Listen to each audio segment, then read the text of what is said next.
Okay, well, thank you, Nasheen. Uh, we'll continue discussion in chat. Um, Dr. Reem, welcome, and do start when you're ready. Hello, everyone. Thank you so much for this fabulous opportunity to present here at the conference. My name is Reem. I'm a PhD student at the University of Manchester. The research I'm presenting today is actually part of my PhD and the outcome of my first year as a PhD student. So my work is about post-traumatic stress symptomology and non-suicidal self-injury. I'm investigating the role of intrusion and arousal symptoms. At this point of this conference, we all know that self-harm or non-suicidal self-injury is a serious public health concern, and lots of people engage in that to cope with difficult experience, especially associated with mental health disorder. And in this research, we're focusing on PTSD symptomology. So, however, it remains of concern because its association with suicidal behavior. And we know now from literature that PTSD is established risk factor of NSSI, and we think that it's partially explained the relationship between trauma and non-suicidal self-injury or NSSI. So research do not came to into conclusion in terms of which PTSD symptom cluster is actually more associated with NSSI. So for the aim of this study, we aim to compare the association between different PTSD symptom clusters around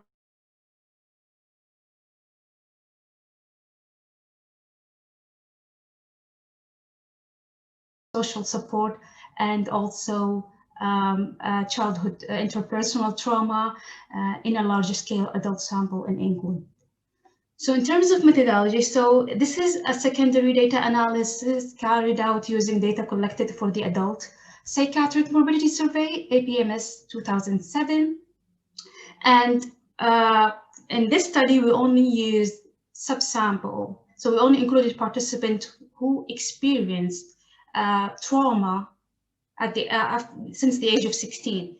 And we did a series of logistic regression analysis. It's a pretty much complex model, increasing in complexity. So 8 models. So in each model, we kind of increase the predictors and covariate and see if these actually affect the relationship between PTSD symptom clusters and non-suicidal self-injury as the outcome variable. So we did these models for the sake of for the lack of space here in this poster, I only included model 8, which is include all the variables. So this is the most complex model. And if you would like to know more about that, it's already in the paper published. So you can follow that link and look at it. In terms of results, so across all the models, arousal symptoms were consistently associated with NSSI, even when controlled for predictors and the interaction effects as well. So, and it remains in all the models, and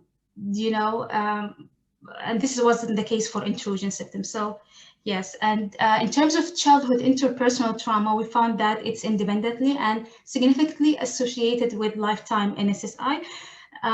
Again, across all models, and even when we adjusted for perceived social support, when we adjust for covariates, but this wasn't the case for perceived social support. So it was statistically significant, but before we control for covariates.